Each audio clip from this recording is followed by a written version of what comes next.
ये देखिए दोस्तों, हमारे पास 3 मोटर पड़ी हुई हैं वाइंडिंग करने के लिए। कुछ की कंप्लीट वाइंडिंग हो गई है, कुछ की आधी कंप्लीट वाइंडिंग हुई है और कुछ की अभी वाइंडिंग करना बाकी है। इस वीडियो में बताऊंगा कि मोटर वाइंडिंग करना चाहते हैं, दुकान खोलना चाहते हैं रिपेयरिंग के, तो आपके पास कौन कौन से सामान होने चाहिए ताकि आप मोटर वाइंडिंग कर सकें। किन किन सामानों की ज़रूरत पड़ेगी और किन सामान का क्या काम है, क्या नाम है, यह सब आपको देखने को मिलेगा। ये देखिए दोस्तों, यह मोटर अभी आई है हमारे पास वाइंडिंग करने के लिए, जल गई थी। इसकी वाइंडिंग निकाल करके इसमें पेपर डाले हुए हैं, यानी यह पेपर पीवीसी पेपर है।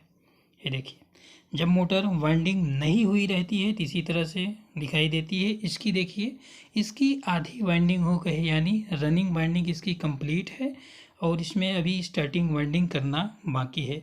उसी के अगले चरण में एक ये सामने जो मोटर दिख रही है, इसकी कंप्लीट वाइंडिंग हो गई है, रनिंग और स्टार्टिंग दोनों वाइंडिंग ही कंप्लीट है। इसका कनेक्शन करना अभी बाकी है, कनेक्शन करके इसको कंप्लीट कर देंगे, लेकिन इसकी वाइंडिंग हो गई है। यदि आप वाइंडिंग करना सीखना चाहते हो तो हमारे चैनल को सब्सक्राइब जरूर करिएगा और बेल आइकन को दबा लीजिएगा। ये देखिए दोस्तों, चलिए यहाँ से शुरू करते हैं। जब मोटर पहली बार आती है उसकी वाइंडिंग कट कर देते हैं तो कुछ इस तरह से दिखाई देती है और इसमें पीवीसी पेपर डालना पड़ता है। ये देखिए, जो पेपर डाला गया है यह पीवीसी पेपर है, यह नंबर के हिसाब से मार्केट में उपलब्ध है। ये देखिए, यह पीवीसी पेपर है, यह नंबर के हिसाब से 5 नंबर, 7 नंबर, 10 नंबर आता है। इस मोटर में हमने 7 नंबर पीवीसी पेपर इंस्टॉल किए हैं और इसके बाद किन किन सामानों की ज़रूरत पड़ेगी एक एक करके आपको बताते रहूँगा और दिखाते रहूँगा। ये देखिए, इसमें डाला गया है पीवीसी पेपर, जो कि हम हाथ में लिए हैं। 7 नंबर का पीवीसी पेपर, जो हैवी मोटरें होती हैं, लोड वाली मोटर होती हैं, उसमें 10 नंबर का पेपर आप डाल सकते हैं, ओरिजिनल कंपनी का। ऐसे आप अपने ज़रूरत के हिसाब से पेपर डाल सकते हैं। इसके बाद इस तरह के वाइंडिंग वायर की ज़रूरत पड़ेगी।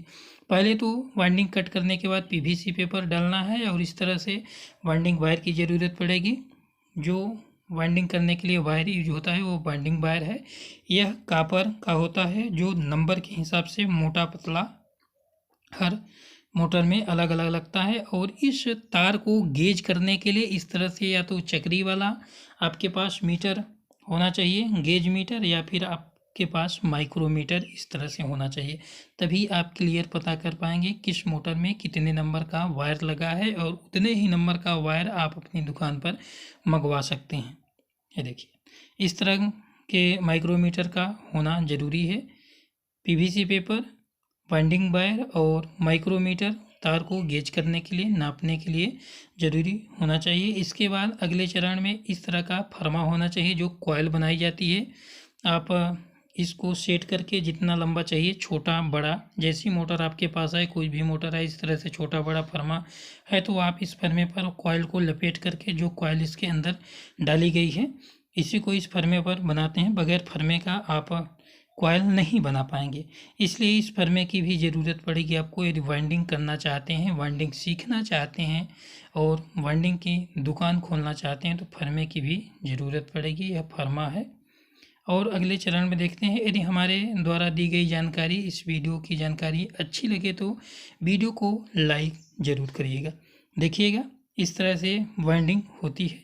इसमें रनिंग वाइंडिंग केबल डाली गई है अंदर साइड में, और इस तरह से वाइंडिंग वायर को अंदर डालने के लिए लकड़ी की भी ज़रूरत पड़ सकती है। बहुत बार ऐसा होता है कि वायर टाइट हो जाता है स्लॉट ख़राब होने की वजह से, या वैसे भी इससे तार को अच्छे से बैठा दिया जाता है। वायर को डाल करके थोड़ा सा इस लकड़ी से आप प्रेस कर देंगे तो वायर अच्छे से बैठ जाता है और ऊपर से जो सपोर्टिंग पेपर होता है उसको लगाने में आसानी होती है। बड़े ही आसानी से यह सपोर्टिंग पेपर ऊपर से जो डालते हैं वह अंदर चला जाता है। ये देखिए, इसमें इसी तरह से डाला गया है। इसमें इसकी जो रनिंग और स्टार्टिंग वाइंडिंग के बीच में एक पेपर डाला जाता है, एक ग्रीन शीट है, देख रहे हैं। इसमें जो रनिंग और स्टार्टिंग वाइंडिंग होती है, रनिंग और स्टार्टिंग वाइंडिंग को अलग करने के लिए इस तरह से पेपर को डाला जाता है और सिलाई कर दिया जाता है। कनेक्शन करने के लिए इस तरह से कनेक्शन स्लीव की ज़रूरत पड़ेगी। ये देखिए, और कनेक्शन लीड निकालने के लिए इस तरह से मनी कलर यानी कई कलर के वायर की ज़रूरत पड़ेगी। आप अपने ज़रूरत के हिसाब से मोटा, पतला और कलर आप यूज कर सकते हैं। कॉमन रनिंग स्टार्टिंग की जो कनेक्शन वायर निकले होते हैं उस कनेक्शन को निकालने के लिए इस तरह के वायर का यूज आप कर सकते हैं। यही सब सामानों की ज़रूरत पड़ती है यदि आप रिपेयरिंग सीखना चाहते हैं, दुकान खोलना चाहते हैं। तो सिलाई करने के लिए धागा की भी ज़रूरत पड़ेगी। इस तरह से वायर को बेट करने के लिए छोटा सा इलेक्ट्रिक कांटा होना चाहिए। इलेक्ट्रॉनिक वेइंग मशीन है, ये इलेक्ट्रिक कांटा है। इसको आप वायर को वेट के हिसाब से डालना पड़ता है, यूज कर सकते हैं। वायर को वेट करने के लिए इसका यूज किया जा सकता है, क्योंकि डाटा के हिसाब से वायर वजन के और टर्न के हिसाब से डाला जाता है। और इसकी सिलाई करने के लिए जैसा कि यहाँ देख रहे हैं, वाइंडिंग होने के बाद इसकी इस तरह से सिलाई होती है, जैसा कि पंखे में सिलाई हुई है। मोटर में आप इस तरह के टेप का प्रयोग कर सकते हैं। ये देखिए, इस तरह का टेप का या फिर इस तरह के धागा का मोटा वाला एक धागा आता है, धागे का यूज किया जा सकता है। इन्हीं सब सामानों को रख करके आप मोटर वाइंडिंग का काम शुरू कर सकते हैं या फिर दुकान खोल सकते हैं रिपेयरिंग की।